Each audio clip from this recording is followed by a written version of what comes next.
দেখুন রানাঘাট স্টেশনের একটা ক্রসিং লাইন, দেখুন কতগুলো লাইন আছে গুনুন এখানে, তারপর লাইনটা আবার কেটে যাবে। অসাধারণ একটা ভিডিও আজকে আপনাদের মধ্যে শেয়ার করব।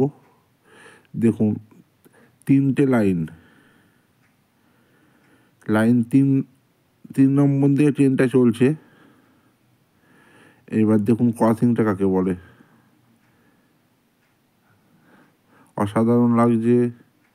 সেই জোর গতিতে ট্রেনটা এগিয়ে যাচ্ছে গন্তব্যস্থলের দিকে, খুব সুন্দর লাগছে। এবং ক্রসিং লাইনটা কেমন করে ক্রস করবে,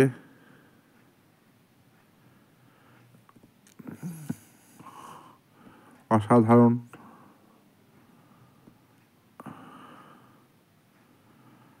আর ভালো করে ফলো করুন, দেখুন মনে হচ্ছে দুটো রেল লাইন যে পাশাপাশি রয়েছে, দুটো দুদিকে যাচ্ছে। খেয়াল করে দেখুন একটু, একটা সোজা যাচ্ছে, একটা উল্টো দিকে যাচ্ছে।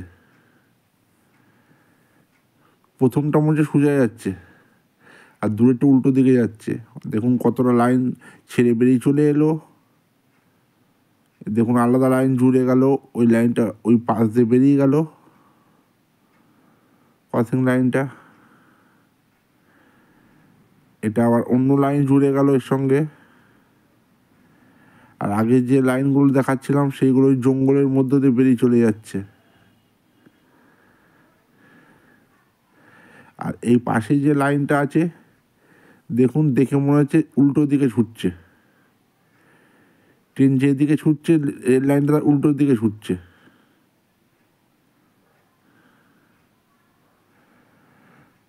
বাগানগুলো দেখে মনে হচ্ছে যেন উল্টো দিকে ছুটছে। সেই ছোটোবেলায় আমরা বইয়ে পড়েছি, ট্রেন যেদিকে ছোটে পাশের লাইনটা এবং পাশের গাছপালাগুলো তার উল্টো দিকে ছোটে, সেইটাই মনে হচ্ছে।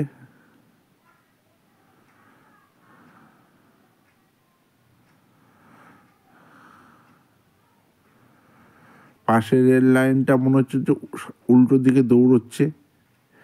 দারুণ একটা দেখার মতো ভিডিওটা। ভিডিওটা পুরো না দেখলে ভালো লাগবে না মনটা।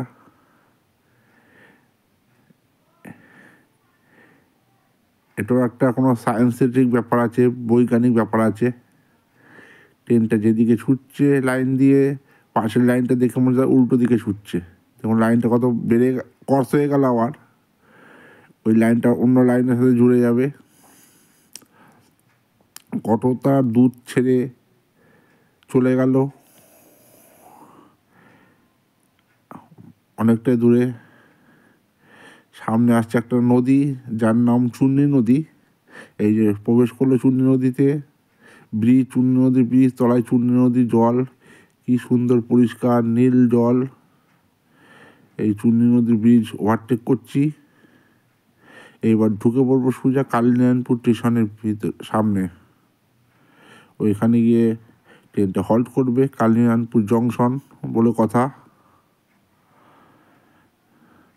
এবার